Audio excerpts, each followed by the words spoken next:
फिल्मी school presenting frozen movie explanation. आज की कहानी आपके दिल को छू जाएगी। ये एक सर्वाइवल थीम बेस्ड मूवी है, लेकिन आप इस फिल्म की कहानी सुनने के बाद खौफ और हौसले की दास्तां से रूबरू होंगे। पर्सनली ये फिल्म मुझे बहुत अच्छी लगी। इंसान के हौसलों को चैलेंज करने वाली इस फिल्म की एक्सप्लेनेशन शुरू करते हैं दोस्तों। कहानी की शुरुआत होती है बर्फीले पहाड़ों में स्थित माउंट होलिस्टन स्केटिंग रिजॉर्ट से, जहां हमें 3 दोस्तों को दिखाया जाता है, डैन, उसकी गर्लफ्रेंड पार्कर और उसके बचपन के दोस्त जो को। ये तीनों यहाँ स्केटिंग का लुत्फ उठाने आए होते हैं। ये तीनों चेयर लिफ्ट से पहाड़ की चोटी पर जाएंगे, जिसके लिए इन्हें टिकट लेनी होगी। डैन वहाँ एक फीमेल लिफ्ट ऑपरेटर को जानता है, जिसकी लिफ्ट शुरू होने वाली होती है, जो कि उन्हें टिकट पर कंसेशन दे देगी। लेकिन तभी वो देखते हैं कि वहाँ लेडी लीव पर है, उसकी जगह जेसन नाम का आदमी आया है। ये देख वो तीनों डिसअपॉइंट हो जाते हैं।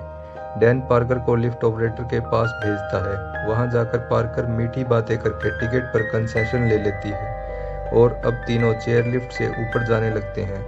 कुछ देर बाद लिफ्ट बंद हो जाती है। ये देख पार्कर घबरा जाती है। फिर डैन उसे समझाता है कि शायद इलेक्ट्रिसिटी चली होगी, थोड़ी देर में लिफ्ट चल पड़ेगी। और ऐसा ही होता है, लिफ्ट थोड़ी देर में चल पड़ती है और वो ऊपर पहुंच जाते हैं। पार्कर को स्केटिंग करनी नहीं आती, इसलिए वो छोटी पहाड़ी पर ही स्केटिंग करते हैं। डैन पार्कर को स्केटिंग करने में हेल्प करता है, जो ये देख रहा होता है।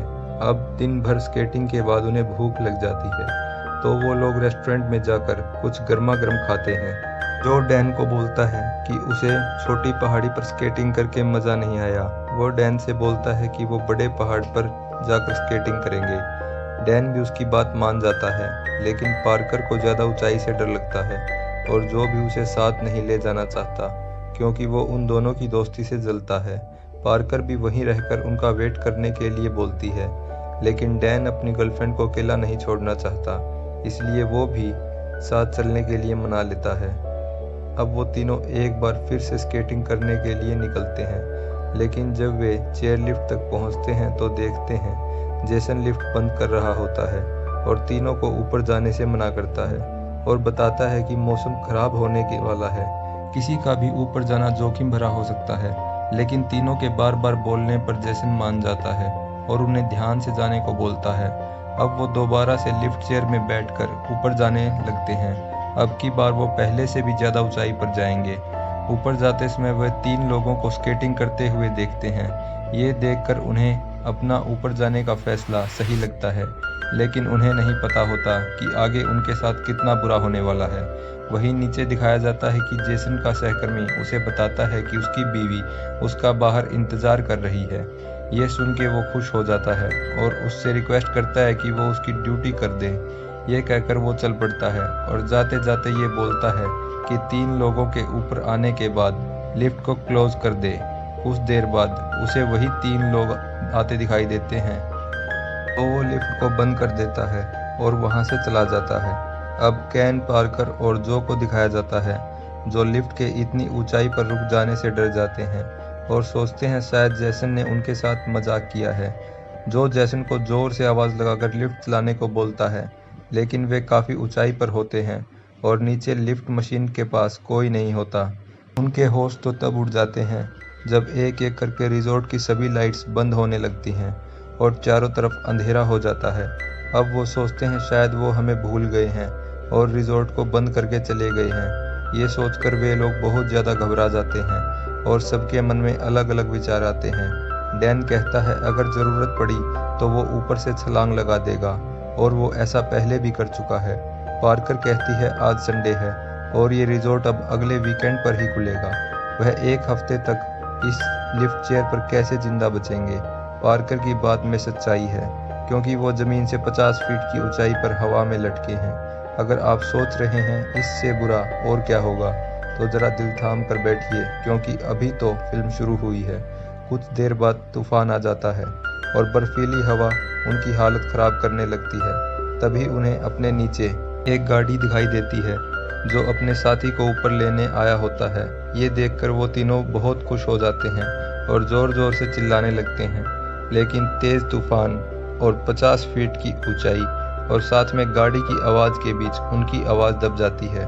और उसके पास वायरलेस पर मैसेज आता है कि उसका साथी नीचे आ गया है, तो वो भी वापस लौटने लगता है। उसे वापस जाता देख वो तीनों और भी जोर लगाकर चिल्लाने लगते हैं, बेचैन होकर अपना स्केटिंग का सामान उसकी तरफ फेंकते हैं, लेकिन इसका भी कोई फायदा नहीं होता और वो वापस चला जाता है। काफी देर बाद तूफान रुकता है। चारों तरफ बर्फ जम चुकी होती है। उनके चेहरों पर भी बर्फ की चादर चढ़ी होती है। ठंड से पार्कर के चेहरे की स्किन का ब्लड जम जाता है और उसे फ्रोस्ट बाइट होने लगती है। वो अपना हाथ बाहर निकाल कर सिगरेट पीने लगती है। तभी उसके हाथ का दस्ताना नीचे गिर जाता है। तभी डैन फैसला करता है कि वो नीचे कूदेगा, क्योंकि इतनी ठंड में वो यहाँ नहीं रुक सकते और उन्हें कुछ करना होगा। वो अपना स्नोबोर्ड नीचे फेंक कर गहराई का अनुमान लगाता है और बताता है कि उसने ऐसा पहले कभी नहीं किया और उसने उनसे झूठ बोला था। तो वो दोनों उसे रोकने की कोशिश करते हैं, लेकिन वो नीचे कूद जाता है। लेकिन जैसे ही उसके पैर जमीन को टच करते हैं, वैसे ही बहुत तेज हड्डियों के टूटने की आवाज़ आती है और हमें दिखता है कि उसके दोनों पैर टूट गए हैं और वो बिल्कुल भी हिल नहीं सकता। उसकी हड्डियां मांस को चीर कर बाहर निकल आई हैं। मूवी में जिस तरह इस सीन को दिखाया गया है, ये काबिले तारीफ है। इस सीन को देखकर एक औरत थिएटर में बेहोश हो गई थी। तो आप सोच सकते हैं कि डायरेक्टर ने इस सीन को कितने अच्छे से शूट किया है। और इस मूवी में अभी आपको कई ऐसे सीन देखने को मिलेंगे। डैन की हालत देखने के बाद पार्कर भी जंप करने लगती है, लेकिन जो उसे रोक लेता है और डैन भी उसे कूदने से मना करता है। अब ब्लीडिंग रोकने के लिए पार्कर अपना मफलर फेंकती है, लेकिन वो पेड़ पर ही अटक जाता है। फिर जो अपना मफलर फेंकता है, जो ठीक डैन के सामने जाकर गिरता है, लेकिन अब उसका शरीर उसका साथ नहीं देता कि वो मफलर को भी उठा सके। फिर भी वो किसी तरह कोशिश करके उसे उठा लेता है और अपने पैर पर कस कर बांध लेता है। और इस सीन में उसका दर्द हद से ज़्यादा होता है। इतना सब भी कम नहीं था, तभी उन्हें वहाँ भेड़ियों की आवाज़ सुनाई देती है और डैन पूरी तरह पैनिक करने लगता है और वो उन्हें कुछ करने के लिए कहता है, जो उसे कहता है कि वो केबल पर लटक कर पीछे वाले खंबे तक जाएगा और वो वहाँ से नीचे उतरेगा। डैन उसे बोलता है कि केबल बहुत ज़्यादा शार्प होती है, जिससे उसके हाथ कट सकते हैं, लेकिन वो फिर भी कोशिश करता है। लेकिन वहाँ बहुत ज़्यादा बर्फ़ जमी होती है, तो उसके हाथ पैर फिसलते हैं। फिर वो दोनों बर्फ़ तोड़ने लगते हैं और वो सारी बर्फ़ डैन के ऊपर गिर रही होती है, इसलिए वो अपना सिर नीचे करके बैठ जाता है। लेकिन जैसे ही वो अपना सर ऊपर करता है, उसके सामने एक भेड़िया खड़ा होता है और वो उसे देख वो बहुत ज़्यादा घबरा जाता है, क्योंकि पैर टूटे होने के कारण वो बेबस और लाचार है। जैसे ही भेड़िया उसकी तरफ झपटता है, ऊपर से पार्कर अपना स्नोबोर्ड उसकी तरफ फेंक कर उसे भगा देती है। तब डैन को सांस में सांस आती है। फिर जो दोबारा केबल के सहारे आगे बढ़ता है, वो मुश्किल से थोड़ी दूर जा पाता है। तभी वो बिल्कुल सुन्न हो जाता है और जल्दी से वापस आकर चेयर पर बैठ जाता है और पार्कर को हौसला देता है और उसे नीचे देखने से रोकता है। नीचे डैन के चारों तरफ भेड़ियों का पूरा झुंड जमा हो जाता है। डैन जो से बोलता है कि पार्कर को नीचे मत देखने देना, और वो सारे भेड़िए मिलकर उसे जिंदा ही खाने लगते हैं। वो दोनों बस डैन को चिल्लाते और रोते सुनते रहते हैं और खुद भी दोनों रोते रहते हैं। और उनके सामने ही भेड़ियों का झुंड डैन को चीर फाड़ और उधेड़ कर चला जाता है और उनका दोस्त उनके सामने ही भेड़ियों का खाना बन जाता है और वो उसके लिए कुछ भी नहीं कर पाते। थोड़ी देर बाद तूफान फिर से शुरू हो जाता है। पार्कर जो को कहती है कि अगर वो डैन को जंप करने से रोक लेता तो वो अभी जिंदा होता। तब जो उसे कहता है, डैन तुम्हें बचाने के लिए कूदा है ताकि वह तुम्हें यहाँ से सेफली बचा सके। अगर तुम हमारे साथ ना होती तो हम दिन में ही स्केटिंग करके चले जाते। तुम्हारे कारण हम दिन में स्केटिंग नहीं कर पाए और हमें रात को दोबारा आना पड़ा। ये सब सुनकर वो रोने लगती है और जो उसे चुप करवाता है। अब अगली सुबह पार्कर ने अपने नंगे हाथों से सेफ्टी हैंडल को पकड़ा होता है। जब वो उठती है तो वो अपना हाथ छुटाने की कोशिश करती है, लेकिन उसका हाथ वहाँ से नहीं हिलता। फिर वो अपने हाथ को झटके से अपनी तरफ खींचती है और उसके हाथ की खाल हैंडल से ही चिपकी रह जाती है। अब चेयर लिफ्ट पर बैठे बैठे सुबह से दोपहर हो जाती है और सूरज की गर्मी से वो लोग कुछ गर्म महसूस करते हैं। फिर जो बोलता है कि हम यहाँ बैठे नहीं रह सकते, हमें कुछ करना होगा। और डैन भी यही चाहता था, हम उसकी कुर्बानी जाया नहीं जाने देंगे। वो फिर से केबल के सहारे खंबे तक जाने की कोशिश करता है, लेकिन इस बार इसके हिलने डुलने से चेयर के स्क्रू ढीले हो जाते हैं और चेयर लिफ्ट एक तरफ झुक जाती है, जो किसी तरह हिम्मत करके दूसरी तरफ पहुंच जाता है। लेकिन जब वो केबल पर लटका था तब नीचे भेड़िए घूम रहे थे।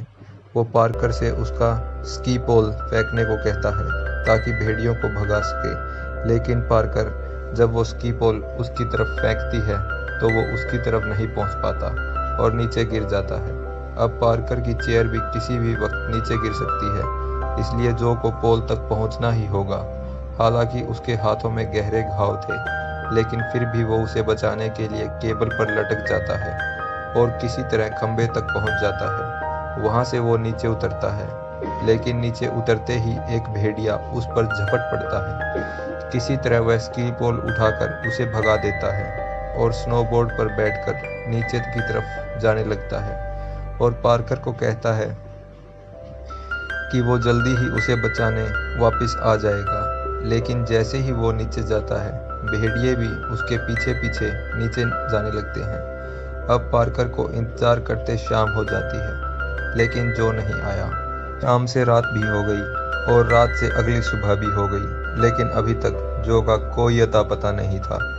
तो अब पार्कर समझ गई थी कि जो अब जिंदा नहीं है और उसके पास कोई रास्ता नहीं बचा। अब वो वहां बैठे बैठे नहीं मर सकती, इसलिए उसे भी वहां से छलांग लगाने को सोच आती है। तो जैसे ही वो कूदने के लिए लटकती है, चेयर का स्क्रू खुल जाता है। वो सिर्फ एक तरफ के सहारे लटक गई, जो कि धीरे धीरे टूट रहा था। वो भी उसे टूटते हुए देख रही थी और वो नीचे कूद जाती है, लेकिन वो चेयर भी ऊपर से उसके पैर पर गिर जाती है और उसका पैर फ्रैक्चर हो जाता है।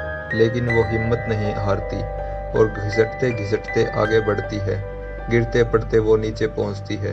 तब उसे वहां बहुत सारा खून दिखता है और वहां सामने ही जो की डेड बॉडी भी पड़ी होती है, जो बुरी तरह से उधेड़ रखी होती है भेड़िए ने। भेड़िए उसे अभी भी खा रहे थे और एक भेड़िया पार्कर के सामने आ जाता है, लेकिन वो उसे बिना नुकसान पहुंचाए वहां से चला जाता है और वो भी रेंगते रेंगते नीचे उतरने लगती है और किसी तरह रोड तक पहुंच जाती है और रोड के बीच में बेहोश हो जाती है। तभी रोड पर एक कार उसे ऐसे पड़ा देख रुक जाती है और कार का ड्राइवर उसे उठाकर कार में बैठाता है और हॉस्पिटल लेकर जाता है। और वो उसे कहता है कि वो उसे कुछ भी नहीं होने देगा। और यही बात उसे डैन ने भी कही थी कूदने से पहले, और वो ये बात सोचती है और डैन को याद करती है। यहीं पर इस फिल्म की एंडिंग हो जाती है। फिल्म बहुत थ्रिलिंग एक्सपीरियंस देती है। फिल्म आपको कैसी लगी कमेंट्स में बताएं। अच्छी लगी तो लाइक, चैनल को सब्सक्राइब जरूर करें। ऐसी ही वीडियोस के लिए थैंक यू फॉर वॉचिंग। मिलते हैं नेक्स्ट वीडियो में।